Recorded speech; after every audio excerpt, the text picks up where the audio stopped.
반갑습니다. 할렐루야. 우리 교회는 마이크가 하나인데 두 개 있어서 그런지 조그맣게 해도 엄청 크게 들립니다. 교육의 도시 청주잖아요. 또 우리 청주가 양반의 도시기도 하고 너무 반갑습니다. 제가 오늘 우리 윤 총장님과 또 홍 목사님하고 처음 백향목 교회에 왔는데, 백향목이 어떤 나무인지 아시죠?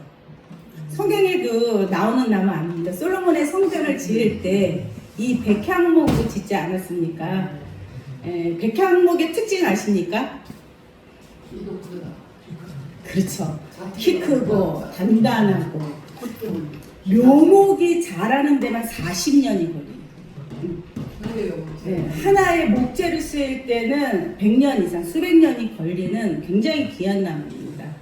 그리고 또 특징 중에 하나가 있는데, 이 백향목의 송진이 아주 찰지고, 그 다음에 이것으로 왕들의, 당시 이집트의 왕들의 그 미라를 만드는데 또 유용하게 쓰였고요.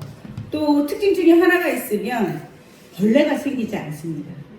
그래서 정말 악한 영이 일절 틈 못하게 하나님 말씀으로 여기를 다 두르고 그런 의미에서 우리 배문주 목사님께서 백향목 교회라고 이름을 특별히 지은 것 같습니다. 제 나름대로 왜 백향목이라고 이름을 지었을까 생각하면서 잠시 네이버 선생님의 제가 의견을 좀 빌렸습니다. 오늘 말씀 같이 참고할 내용은, 제목을 제가 아는 것이 죄다 물음표 찍는 그러한 제목을 한번 준비해 봤는데, 제가 좀 더워서 그런데 여기 좀, 저한테 선풍기 제가 좀 더위를 엄청 많이 타갖고요. 네. 우리 내려오나 보다. 아니 그냥 선풍기 바람만 나오면 될 것 같아요. 세게. 지금이 약해서 하나도 안 나요. 네. 네네. 너무 네. 감사합니다. 여기 전부 다 제가 가장 연소한 것 같은데, 제가 더위도 많이 타고 땀도 많고 막 등등등 별로 이렇게 여자로서 지금 상황이 그렇게 좋은 상황이 아니에요. 다들 다 겪고 넘어가신 것 같지만 제가 지금 그런 상황이라 양해해 주시기 바랍니다. 오늘 본문 말씀 한번 읽고 시작해 볼까요? 요한복음 9장 41절 말씀입니다.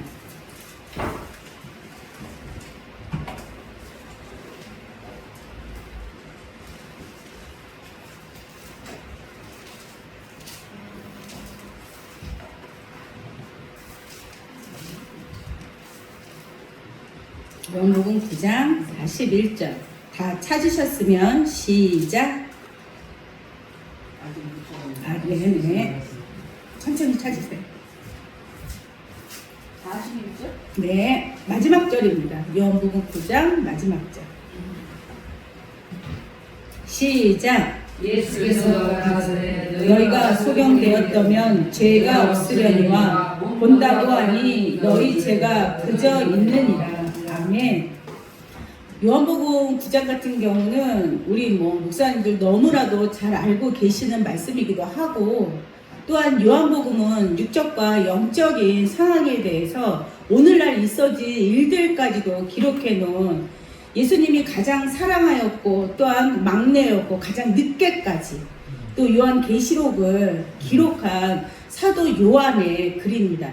이 사복음서 중에서 공간복음들 여러 가지 사건이 겹치는 게 많지만, 특별히 요한복음은 이 겹치는 사건을 또 중심적으로 다루기보다는 그 2000년 전에 있었던 상황과 또한 영적인 의미를 굉장히 많이 담고 있는 복음서이기도 합니다.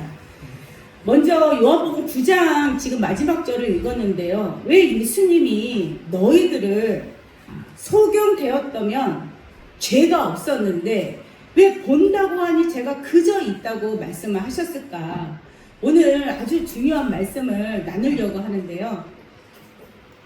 먼저 요한복음 8장을 보면 당시 서기관과 바리새인들과 우리 예수님이 아주 신랄하게 교리 전쟁을 하는 게 요한복음 8장입니다.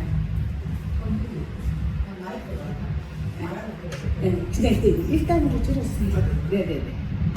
아, 네네. 너무 감사드려요. 네, 잘 들었습니다. 요한복음 8장을 보면 당시 2000년 전에 예수님이 요한복음 1장부터 시작을 하다 보면은 세례 요한이 천국이 가까이 왔다 하면서 회개를 요구하지 않습니까? 하나님의 아들이 왔고 하나님의 아들이 하나님과 함께 계시기 때문에 그것이 바로 천국이라고 이 6개월 먼저 된 세례 요한이 예수님을 천국이라고 외치면서 회개하라고 불러일으켰는데 당시 종교 지도자들과 그의 가르침을 받았던 육적 이스라엘 백성들은 이 말을 듣지 않았어요. 왜 사람이 천국이 되냐? 예수님이 너무 답답한 거예요. 요한복음 1, 2장에 보면 와보라 하거든요. 한번 와서 봐라. 요한복음 1장 14절에 보면 말씀이 육신이 되어 나타난 정말 이 귀한 빛 아닙니까? 요한복음 1장 1절에서부터 5절까지 보면 태초에 말씀이 계시니 이 말씀이 하나님과 함께 하셨고 이 말씀이 곧 하나님이라 라고 말씀하시지 않습니까? 그러면서 빛이 어둠에 비쳤는데 요한복음 1장 4절에 보면 이 어둠이 이 빛을 이기지 못했다고 하거든요. 이 나나주에 보면은 이기지 못했다는 말까지 나옵니다. 근데 빛이 뭐고 어둠이 뭐길래 그거를 이겼다 졌다 이러한 표현을 하는가? 우리가 한 번은 더 깊이 상고해 볼 필요가 있거든요. 그러면 당시로 보자면 북이스라엘 같은 경우는 마지막 선지자가 누구였죠? 호세아 선지자였거든요. 마지막 선지자. 왕도 호세아 왕이었었고. 그러면서 말라기 선지자 이후에 유대까지 멸망을 하고 말라기 선지자 이후 400년 동안 하나님이 유대 땅에 육적 이스라엘 땅에 빛을 보내지 않았거든요.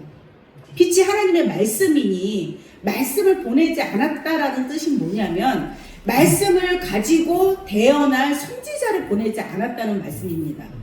그러면 이 암흑 같은 어둠 속에서 400년 동안의 무수히도 많은 전쟁을 치르면서 결국은 예수님이 오시기 직전에 로마로 속국이 되면서 그들은 한마디로 얘기하면 애굽 시대 이후부터 계속 종살이를 하고 있는 거거든요. 왕권 시대를 펼쳤지만 결국은 왕이신 하나님을 저버린 게 아니겠습니까? 사울 왕을 세울 때 어떻게 그들이 왕을 세워달라고 했습니까? 이방처럼. 저 이방처럼 우리도 왕이 되기를 원한다. 왕을 세워줘라. 사무엘 선지자가 얼마나 답답하고 화가 냈으면 하나님 앞에 막 고하거든요. 이 하나님의 백성들이 이방처럼 왕을 세워달라고 한다. 하나님이 계시는데 하나님 진짜 통치하시는 그 귀한 세월을 보내고 있으면서도 이들은 이방을 부러워했고 그래서 이방 같은 왕을 세워달라고 했지만 1대 사울부터 하나님의 마음에 합하지 않게 되죠. 그래서 사울이 1대 버림받고 2대 다윗이 세워지고 그러고 또한 솔로몬을 지났어. 솔로몬 때 어떻게 했습니까? 이방에 산당을 짓고 1000명이나 되는 여인들과 어찌됐든 정치적인 목적으로 결혼을 했던 혼인을 했던 하나님이 이방 여자와 합하지 말라는 말을 어긴 건 사실이지 않습니까? 그리고 예루살렘 성전의 중심으로 수많은 이방의 산당을 짓고 여인들이 가서 절하는 데로 가서 다 했거든요. 하나님이 선지자를 시켜서 또한 직접 꿈에도 나타나셔서 회개를 촉구했지만 솔로몬은 돌이키지 않았습니다. 그 아버지 다윗을 생각하셔서 르호보암 때, 솔로몬의 아들 르호보암 때 결국은 북과 남으로 갈리는 일이 있지 않습니까? 하지만 북이스라엘도 이 여로보암 금송아지를 지어놓고 여호와 하나님이라 절해라. 이 죄에서 끝까지 가다가 결국은 아수르에서 멸망을 당하고 그리고 유대는 이 남유다 같은 경우는 시드기야 왕 때 결국은 종말을 맞이하지 않습니까? 그리고 어둠이 지속되었어요. 왜? 하나님의 사람이 없었어. 안 보내주셨단 말입니다. 그러고 나서 이 구약의 39권 전체가 뭘로 되어 있습니까? 전부 다 언약서 아닙니까? 구약이라고 하면 옛 언약이라는 뜻을 갖고 있는데 옛 언약이 무엇입니까? 내가 메시아를 보내주겠다거든요. 누구? 예수. 그런데 어디서 태어났고 누구의 아들이고 딸이고 이렇게 자세하게 기록을 해놨으면 육적 이스라엘이 알았을 텐데 하나님이 모든 것을 대적 마귀에게 또한 숨기기 위해서 다 비유를 해놓으셨거든요. 그러다 보니 얼마나 징계합니까? 말씀으로 기록해낸 400여 가지가 넘는 이 메시아의 표현이 육적으로 짠하고 나타났어. 그럼 이게 나야. 과연 오늘날이라면 우리는 아멘하고 그리고 쫓아갈 수 있었을까요? 우리도 그 당시 신앙을 가진 자라면 장담하지 못했을 겁니다. 그만큼 이 말씀이 육신이 되어 나타났다는 그 자체가 얼마나 이게 진귀하고 또한 귀한 빛으로 나타냈는지 히브리서 11장 1절에 보면 사도 바울이 뭐라고 얘기합니까? 믿음은 바라는 것들의 실상이에요. 보이지 않는 것들의 증거라고 했거든요. 선진들도 이를 증거로 삼았다고 얘기를 했습니다. 그럼 믿음은 뭐야? 우리가 바라는 천국과 소망이 있어. 그런데 이 천국이 뭘로 나타났어? 실상으로 나타났다는 거예요.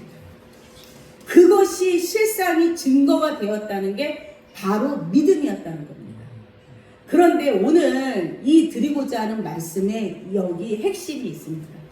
요한복음 9장 41절에 예수님이 너희들이 소경되었다면 제가 없으려니와 본다고 하니 제가 그저 있다는 그 말씀이 요한복음 8장부터 시작하거든요.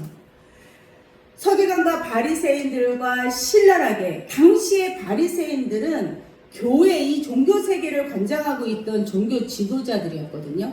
물론 사두개인들은 교회 안에서 모든 직권을 행했던 자들이었었고 이 바리새인과 이 서기관 그 파들은 교회 외부에서 성도들과 모든 시스템을 장악하고 있었던 지금으로 얘기하자면 그러한 종교 지도자들이었었는데 이들과 어떠한 교리 싸움을 합니까? 주로 그러니까 예수님이 요한복음 6장에서 오병이어 기적을 베풀면서 내가 하늘에서 내려온 산떡이다. 그러니까 내가 만나다. 생명의 떡이다. 내가 영생을 주려고 너희에게 왔다. 난 하늘에서 내려온 자다. 계속 이렇게 얘기를 하지 않습니까? 그랬더니 그들이 뭐라고 얘기합니까? 귀신 들렸답니다. 계속 귀신이 들렸다 하면서 어떻게 합니까? 예수님에게 결국은 영생의 양식, 하나님의 말씀, 이 구약의 모든 예언이 이루어진 그 실상의 말씀을 듣고자 하는 게 아니라 육적인 떡을 구했다는 겁니다. 모세가 광야에서 이스라엘 백성들을 이끌고 이 가나안을 향해서 가는 여정 가운데 그들이 이 애굽에 종살이 하다가 나온 지 불과 한 달 만에 불평불만하면서 떡을 달라 고기를 달라 하면서 외쳤을 때 하늘에서 내려온 게 바로 처음 본 만나였었거든요. 그런데 이거는 육적으로 진짜 먹는 만나였었고 이 만나가 개혁이 됩니다. 개혁이 돼서 이 만나가 실체인 사람으로 온 게 바로 예수 그리스도 아니겠습니까? 이 말씀을 8절에 계속하면서 율법에 율법을 더하고 이사야서 30장 31절을 보면 교훈에 더하고 계속 지속해서 나옵니다. 어떤 교훈? 율법. 하나님께서 레위기를 통해서 이거는 하고 이거는 하지 말라는 그런 구체적인 이 율법에 자기 생각을 더해서 수백 가지의 율법을 더하지 않습니까? 그 율법만을 지키면서 나는 금식한다, 나는 11조 한다, 나는 예배 어떻게 드린다 이런 거를 계속 강조하고 있던 그 시대에 와서 예수님이 요한복음 8장 32절에 진리가 너희를 자유케 한다고 하셨거든요. 그쵸? 이 진리가 뭘까요? 진리가 너희를 자유케 한다고 했는데 당시에 율법으로만 얽매여 있던 신앙이 신앙인 듯 신앙이 아닌 듯 사람이 계명인 듯 하나님의 말씀인 듯 교묘하게 섞인 이 말씀들 갖고 하나님의 백성이라고 양육을 하고 있었거든요. 당시 종교 지도자들이. 그러한 말씀을 믿고 나는 이렇게 잘 믿어서 하나님 날 천국 간다 이렇게 생각하고 있던 백성들에게 와서 하나님 예수님께서 이 말씀을 하니 이 서기관과 바리새인들이 얼마나 놀랍니까? 왜? 말씀을 들어보니 틀린 건 없어. 누가복음에 보면 이런 얘기도 나오거든요. 바리새인이 가서 예수님을 잡아와라. 지금으로 얘기하면 뿌락지한테 시키죠. 예수님을 잡아와라 했는데 잡으러 갑니다. 가서 예수님이 설교를 하고 있는 거야. 이 설교를 들어보니 너무 말씀이 맞는 거야. 그래서 그냥 옵니다. 왜 너는 그냥 왔냐 이렇게 얘기를 하니 뭐라고 얘기합니까? 이제까지 누구도 이런 말씀을 한 적이 없었다는 거예요. 그러니 감히 예수를 손을 댈 수가 없었던 거죠. 그렇다고 하면 이 예수님께서 구약의 모든 예언들 하나하나를 들어서 이 말뜻은 이거였었고 이 말뜻은 이 뜻이고 하면서 하나하나 풀어줄 때 예수님이 돌아가신 후에 제자들이 엠마오로 가는 중에 예수님이 이 사람인들 영체인들 신령한 몸으로 나타나서 알려주지 않습니까? 성경을 풀어줬을 때 그들의 심령이 뜨거워졌고 그러고 나서 예수가 보이지 않습니까? 그듯이 말씀을 풀어줬을 때 그들이 하나님의 말씀을 진정으로 깨닫고 그래서 진리가 뭐였다? 예수님 자체가 진리였다는 겁니다. 구약을 이룬 이 모든 예언의 실상이 바로 진리였다는 거죠. 요한복음 1장 17절에 보면 율법은 모세로부터 은혜와 진리는 예수 그리스도부터 왔다고 분명히 기록이 되어 있거든요.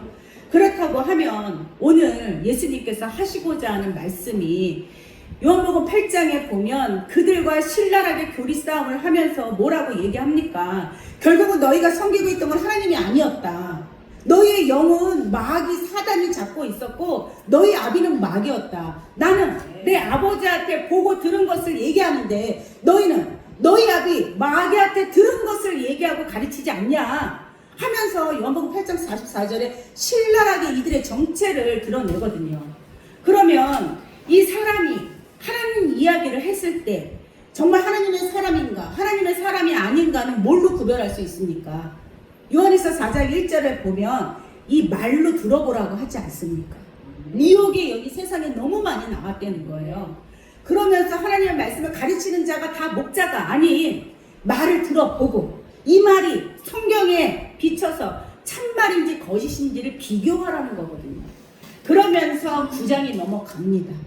이제 제자들과 길을 갈 때 누가 있습니까? 날 때부터 태어난 맹인이 있지 않습니까? 이 날 때부터 태어난 맹인이 보고 제자들이 이렇게 얘기합니다. 랍비어 선생님, 이 작은 도대체 이 눈먼 게 누구의 죄냐? 당시의 율법에 하나님 분명히 레위기서에 그런 율법이 없거든요. 그럼에도 불구하고 어떻게 그 당시에 그 백성들을 가르쳤냐면 장애인으로 태어나는 건 부모의 업보가 있었기 때문에 죄가 유전적으로 내려왔기 때문에 장애인으로 태어났다. 이거 맞는 얘기입니까? 아니죠. 그거 아니지 않습니까? 그런데 그들을 그렇게 했더라고요. 제가 선교활동 다닐 때 그 동남아 가면 캄보디아 옆에 옛날에는 다 캄보디아 땅이었었죠. 캄보디아 땅이 다 라오스로 태국으로 이렇게 다 나뉜 거거든요. 라오스는 공산 국가예요. 아직도 사회주의 국가를 갖고 있는데 거기 가면 장애인이 없습니다. 길거리에 눈에 보이지 않아. 절대. 공산주의 국가라 거지와 장애인은 길거리에 내보내지 않습니다. 왜 관광객, 공산주의 국가도 관광객이 있습니다. 관광객들한테 그런 거를 보여주지 않는다. 이제 그런데 당시 2000년 전에는 그거를 부모의 유전적인 죄로 인해서 자식이 장애로 태어났다고 치부를 해버리고 어릴 때부터 아예 사람 취급도 하지도 않았거든요. 그랬더니 그렇게 제자들이 물어보니 예수님이 뭐라고 합니까? 이자의 눈먼 것은 하나님의 영광을 나타내기 위함이다. 근데 그 무슨 얘기야? 날 때부터 맹인인데 이게 하나님의 영광을 나타내기 위함이었다는 거예요. 그러면서 예수님이 또 무슨 말씀하시면 지금이 낯이다. 왜? 내가 있어. 내가 빛으로 왔잖아. 예수님이. 내가 빛으로 와서 지금은 낮이니 낮에는 뭘 해야 돼? 일을 해야 된다는 거예요. 곧 밤이 올 텐데 밤에는 일을 할 수 없다는 거예요. 이런 애매모호한 말씀을 하시거든요. 그러면서 그 자를 불쌍히 여기시고 흙에다가 침을 발라서 눈에다가 바르시고 한번 상상을 한번 해보세요. 당시 그렇게 했다면 과연 믿을 수 있었을까? 한번 지금 연상을 해서 보면 흙에다가 침을 개서 그걸 눈에다가 이렇게 발랐어. 그리고 실로암 못에 가서 씻고 와라. 이게 예수님의 치료였었거든요. 그러면 실로암은 뭡니까? 실로암 못은 남유다로 올라갑니다. 남유다로 올라가게 되면 당시에 히스기야 시대에 북이스라엘의 아수르가 북이스라엘을 멸망시키고 어디로 내려옵니까? 남유다로 내려오기 시작합니다. 이 산발랏이 계속 서서 계속 히스기야 앞에 하나님을 욕보이면서 이제 하나님은 너를 버렸다. 북이스라엘 봐라. 멸망하지 않았느냐. 항복해라. 하거든요. 그러면서 공성전을 벌이기 시작합니다. 공성전이라는 게 뭐냐 하면 지금은 우리나라가 수원이나 화성 이런 데 가면 아직도 유적이 성이 있지 않습니까? 그 당시 사람들은 성에 삥 둘러싸서 그 안에 살았었거든요. 그러면 그 성을 뺑 둘러싸고 굶겨 죽이는 거거든요. 공성전이라는 게 모든 물자를 다 막아서. 그러면 중요한 건 뭐예요? 물이잖아요. 지금이나 옛날이나 또 우리가 육적으로나 영적으로나 가장 중요한 게 물 아닙니까? 음식이 아무리 많아도 그걸 해먹을 수 있는 물이 필요하고 우리 사람 인체도 70%가 물로 되어 있는데 당시 히스기야가 어떤 아이디어를 냅니까? 하나님한테 기도하면서 음물을 팔지 않습니까? 거기서 음물을 판다고 물이 나오지 않아요. 거기서 한참 몇 킬로 떨어진 기드온 시냇가까지 물을 그 시냇가에서 이 남유다에 있는 예루살렘 성 안으로 물을 끌어다 해야 되는데 정말 그 당시에 과학도 발전하지도 않았던 그 시기에 어떻게 지금부터 2600년 전 일이거든요. 그 당시에 땅을 파기 시작해서 수로를 내서 기드온 시냇가에 있는 물이 예루살렘 성 안을 들어오게 정말 각도 하나 틀리지 않게 정확하게 하거든요. 계속 버팁니다. 당시. 그것이 뭐였다? 실로암 못이었어요. 그러니까 실로암 못이란 뜻은 보냄을 받았다. 바로 예수님 자신을 의미하는 거거든요. 그러니까 눈먼 소경을 고치기 위해서는 이 실로암 못에 담가서 씻고 나와야 되는 건데 예수님 자신에게 내 말을 듣고 깨닫고 아멘하는 자가 구원을 받는다는 상징적인 말씀을 해주시는 거거든요. 그 말씀이. 그러면서 씻고 와서 어떻게 됐습니까? 이 나면서 맹인된 자가 치료가 받은 거예요. 눈이 띄어졌단 말입니다. 할렐루야. 이거보다도 놀라운 말씀이 어디 있습니까? 그런데 이 소식이 누구한테 전해집니까? 바리새인들한테 전해지지 않습니까? 이 바리새인들이 깜짝 놀랍니다. 왜? 지금 가뜩이나 말씀이 너무나도 진귀한 말씀을 해서 사람들이 글로 막 가고 있는데 오병이어 기적도 일으켜서 이 민심도 이 성도들의 마음도 지금 수근수근하고 있는데 거기다가 날 때부터 맹인자를 고쳤어. 그러니 이 놀라운 일에 성도를 빼앗길까봐 이 바리새인들이 그 자를 불러오지 않습니까? 눈뜬 자를. 그래서 물어봅니다. 너는 어떻게 해서 눈이 떴냐? 솔직하게 얘기하지 않습니까? 예수란 자를 만났는데 침을 흙에 개에서 눈에다 바르고 실로암 못에 씻고 왔더니 낫다고. 이게 믿어지지 않는 얘기 아닙니까? 이 얘기를 반복해서 물어보니 네 말은 믿을 수 없다. 네 부모를 불러와라 하거든요. 부모까지 불러와. 부모한테 물어봐. 이제가 원래 날 때부터 눈먼 네 아들이 맞냐? 했더니 부모가 뭐라고 하죠? 혹시 여기서 그거 아시는 목사님? 여기서 부모의 대답이 기이합니다. 무서운 거야. 당시에 예수를 그리스도라고 시인한 자들은 다 출교시키기로 이미 바리새파가 다 작정을 했었거든요. 쫓겨날까봐 교회에서 쫓겨날까봐 무서웠던 거야. 그러니 뭐라고 합니까? 아니 저가 장성환자인데 제 앞에 가서 직접 물어보라는 거예요. 그게 부모가 할 얘기는 아니지 않습니까? 내 자식이 눈 멀어서 사람 취급을 못 받고 살았는데 그 자를 예수란 자가 와서 치료를 해줬어. 눈을 떴어. 이제 그 청년이 멀쩡하게 살 수 있는 삶을 얻었어. 그러면 내가 지금 목이 달아나는 있더라도 감사해야 되는 거 아닙니까? 그런데 교회에서 쫓겨날까봐 그거 무서워해서 저자가 다 컸고 장성한 자 직접 가서 물어봐라 이렇게 얘기한 거예요. 너무 비겁하지 않습니까? 여기에 영적인 의미가 있는 거거든요.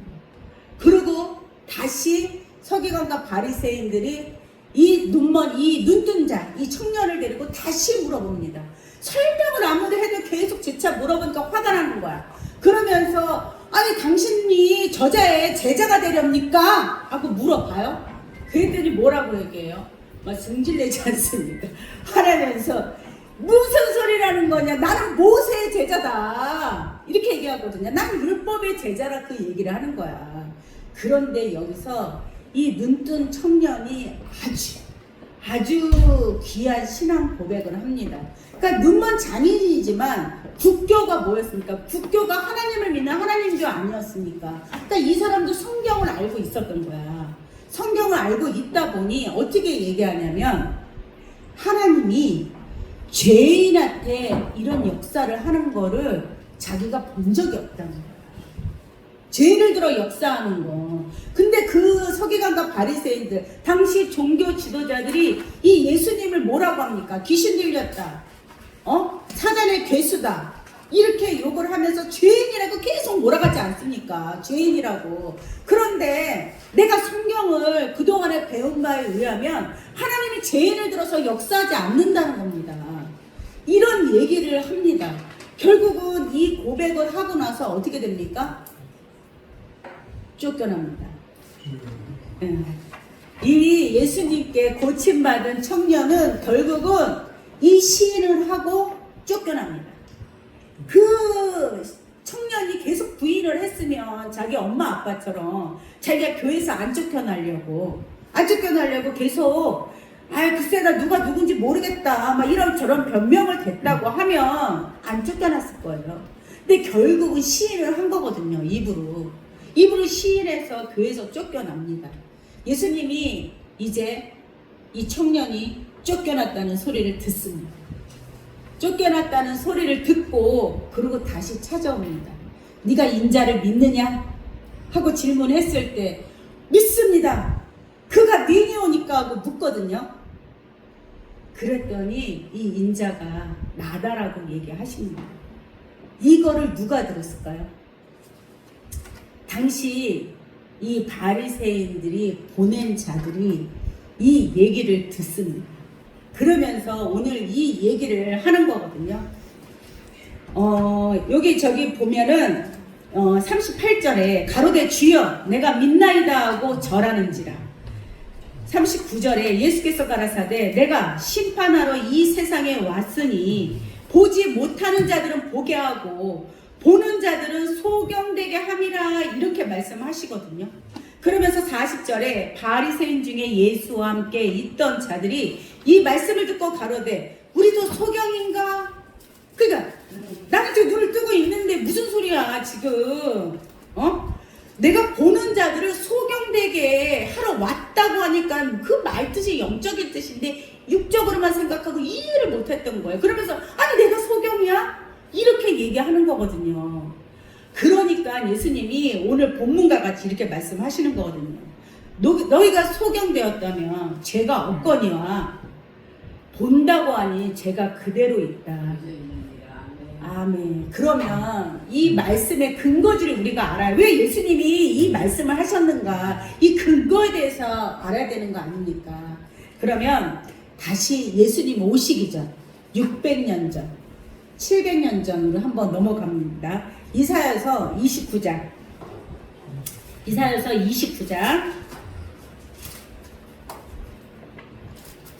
9절에서 13절까지입니다. 조금 길지만 제가 보통 때는 벌써 설교가 끝났어야 됐거든요. 근데 오늘은 시간을 많이 주셔서 끝까지 한번 해보랍니다. 네, 아멘. 자, 29장 9절부터입니다. 다 찾으셨으면 13절까지 함께 읽어보겠습니다. 시작. 너희는 놀라고 놀라라. 너희는 소경이 되고 소경이 되라. 그들의 취함이 포도주로 인함이 아니며 그들의 비틀거림이 독주로 인함이 아니라 대저 여호와께서 깊이 잠들게 하는 신을 너희에게 부어주사 너희의 눈을 감기셨음이니 눈은 선지자요 너희 머리를 덮으셨음이니 머리는 선견자라. 그러므로 모든 묵시가 너희에게는 마치 공한책의 말이라. 그것을 유식한 자에게 주며 이르기를 그대에게 청하노니 이를 읽으라 하면 대답하기를 공하였으니 못하겠노라 할 것이요 또 무식한 자에게 주며 이르기를 그대에게 청하노니 이를 읽으라 하면 대답하기를 나는 무식하다 할 것이니라. 주께서 가라사대 이 백성이 입으로는 나를 가까이하며 입술로는 나를 존경하나 그 마음은 내게서 멀리 떠났으니 그들이 나를 경외함은 사람의 계명으로 가르침을 받았을 뿐이니라. 아멘. 자, 당시 육적 이스라엘들은 누구의 가르침을 받았다고요? 하나님의 가르침? 아닙니다. 하나님의 말씀을 들고 자기의 생각을 가득 담은 교훈에 교훈을 더하는, 그러면서 결국은 하나님의 뜻을 왜곡한 말씀을 전해서 한마디로 얘기하면 자기도 천국 안 가고 성도도 천국을 못 가게 하는, 마태복음 23장 23절과 같이 예수님이 그렇게 말씀을 하셨거든요. 그들에게, 제가 한 얘기가 아니고. 그렇게 해서 신앙을 가르쳤다는 겁니다. 그렇다고 하면 엄청 두려운 말씀 아닙니까? 왜 이들에게 잠자는 영을 부어주셨을까요? 하나님이 모세로부터 율법을 주지 않습니까? 출애굽기 20장에 보면 모세가 시내산에 호렙산에 올라가서 40주야를 하나님과 함께 있으면서 하나님의 율법을 받지 않습니까? 10계명 중에 제1계명이 뭡니까? 나 외에 다른 신을 두지 말라. 이 계명은 형상을, 어떤 형상이든 우상은 나 외에 어느 형상이든 만들지 말라거든요. 그러면 세 번째 계명은 내 이름을 망령되이 일컫지 말라. 그리고 네 번째가 주의를 거룩히 지키라는 건데, 이거 받아갖고 내려오자마자 그때가 날짜가 얼마 되지 않을 때 아닙니까? 출애굽의 과정에서. 그런데 밑에는 누가 있었습니까? 아론이 있지 않았습니까? 제사장 아론이 모세 형이 있었는데, 이 백성들이 이 모세 어디 갔냐, 우리를 출애굽에서 우리를 애굽에서 나오게 해놓고 도대체 이 모세 어디 갔냐고, 한마디로 지금으로 얘기하자면 농성 비슷한 난동을 부린 거죠. 그랬더니 아론이 진정시킨다는 게 하나님 뜻으로 진정시킨 게 아니지. 너희의 금은 폐물을 다 빼라 하고 그 사막에서 어떻게 합니까? 다 녹이지 않습니까? 금송아지 만들어 놓고 뭐라고 얘기합니까? 너희를 애굽에서 인도하에는 여호와 하나님이라 절하라 하면서 그 다음부터 놀고 먹고 춤추고 뭐라고 얘기하면 금송아지를 여호와 하나님이라고 칭하지 않습니까? 모세가 하나님이 알려줘서 시내산에서 내려오면서 이 광경을 보고 어떡합니까? 이 하나님한테 받은 이 10계명 돌판을 냅다 하고 던지지 않습니까? 그러면서 첫 번째 언약이 깨진 겁니다.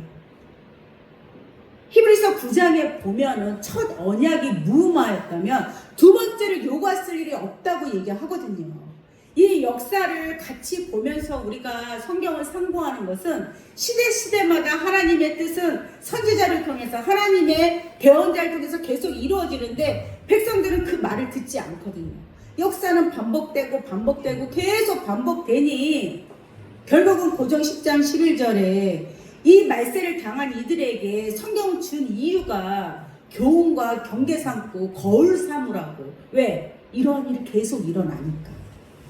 그러면 오늘날 우리 양들을 치게하는 목자들 입장이 당시에 이사야서를 보고 있는 이 목자와 또한 그 이후에 예수님이 오셨을 때 백성들을 치리하고 있는 이 목자들과 현재 우리하고는 어떤 상관관계가 있나 한번 생각을 한번 해봐야 되는 거 아닙니까?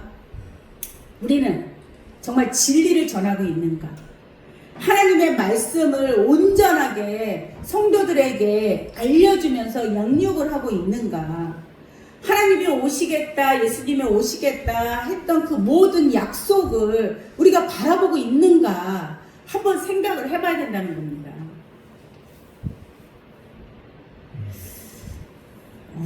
우리 목사님들하고 이렇게 말씀을 나누면 너무 좋거든요. 너무 좋은데 한 가지 단점이 있어요. 성도님들은 아멘 엄청 하거든요. 근데 우리 목사님들은 다 그냥 저만 쳐다보고 있어. 앞에 막 무슨 얘기 하나 하고 그렇게만 쳐다보고 있어. 그러면 하다 말고 어떨 때 되게 민망할 때가 있거든요. 그렇죠? 주일날, 수요일날 우리 성도님들하고 같이 이렇게 성경을 상고하면서 하면 되게 재밌거든요. 저만 바라보면서 엄청 도대체 무슨 얘기를 하나 하면서 그런데 그런 초롱초롱함이 없어 우리 목사님들은. 그러시면 안 되거든요. 다 같이 은혜 받고 깨달아서 정말 하나님이 우리에게 맡겨주신 양 아닙니까? 백성들은 우리도 하나님의 백성, 성도님들도 하나님의 백성, 저희에게 잠깐 맡겨주신 거 아닙니까? 잠깐, 그쵸? 그러면 예수님 다시 오실 때 우리도 그 성도님들과 같이 예수님 발 아래 가야 되는 거 아닙니까? 그렇다고 하자면 이 성경이 과연 66권이 어떤 말씀을 하고 있는지, 과연 주님 다시 오실 때는 어떠한 일이 있을 건지를 적어놓은 이 사복음서와 이 신약의 모든 내용을 저희가 깊이 상고하지 않고 이 영적의 뜻을 잘 알지 못한다면 우리도 당시 2000년 전에 이 서기관과 바리새인들과 다를 바가 없다는 겁니다. 요한복음 16장 25절에 보면 아버지에 대해서 밝히 알려줄 때가 있다고 합니다. 우리 성경 읽으면 비유를 되게 너무 많잖아요. 그런데 때가 되면 비유 비사가 아닌 밝히 알려줄 때가 있다고 얘기합니다. 그러면 그 밝히 알려줄 때가 과연 언제인지, 혹여나 여기서 이런 소리가 나나 저기서 저런 소리가 나나 하면 정말 어떤 소리든 귀 기울여서 이 말씀이 맞는 말씀인가 한번 성경을 근거로 보는 거야. 왜? 우리가 하나님을 영이신데, 하나님의 영이신이 요한복음 4장에 있지 않습니까? 근데 어떻게 믿습니까? 아버지 하나님이라고 어떻게 믿고 있어요? 우리가? 살적으로 찾아봐야 돼. 그렇죠. 우리 총장님 오늘 다 결론이 그거였었거든요. 오늘 결론이 사도행전 17장 11절 말씀이었었거든요. 데살로니가 사람처럼 하지 말고 우리도 베레아 사람처럼 신사정으로 성경이 이러한가 아니한가 하면서 상고를 해야 된다는 거 아닙니까? 아멘이시죠? 그래서 같이 성경은 나눠야 하는 겁니다. 나눌 때 감사도 기쁨도 또한 교훈과 배움도 각절로 올라가는 게 아니겠습니까? 오늘 시간 넉넉하게 해서 너무 감사하고요. 이 육적 이스라엘이 망한 이유는 호세아서 4장 6절에 하나님을 아는 지식이 없어서 망했다고 했거든요. 얼마나 무섭습니까? 하나님을 자기보다도 더 많이 알고 있다 이렇게 생각한 게 당시 종교 지도자들 아닙니까? 율법에 율법을 더해서 얼마나 많은 성경에 자기가 지켜야 될 것을 지키고 있었는데 하나님을 아는 지식이 없어서 망했다고 하거든요. 오늘날 우리는 하나님을 알고 있는 지식이 얼마나 됩니까? 과연 이 성경 66권의 모든 참뜻을 나는 다 알고 있을까요? 근데 모르면 안 되거든요. 육적 이스라엘은 분명히 성경을 기록하고 있습니다. 호세아서 6장 6절에 보면 인애와 번제보다 뭘 원한다고 하셨냐면 나를 알기를 원한다고 했거든요. 그러면서 6장 7절에 그 다음 절에 저들도 거기서 아담처럼 해욕을 행했다고 말씀하시거든요. 그러면 우리가 오늘날에 아담처럼 하나님의 언약을 저버리면 이러한 우를 범하지 않는다는 보장이 있습니까? 내가 성경을 다 알지 못한다면, 하나님을 아는 지식이 좀 부족해서 하나님이 무슨 말씀을 하셨는가 다 다시 올 때 하신 약속이 있는데 이 약속을 모르고 있다면 과연 나는 하나님의 백성인가 한 번쯤은 상고하시면서 생각해 보셔야 된다는 겁니다. 그래서 정말 성경 알기를 말씀 안으로 들어와서 하나님 알기를 다 같이 힘쓰시는 우리 주의 종들이 되시기를 오늘 간절히 축원합니다. 감사드립니다.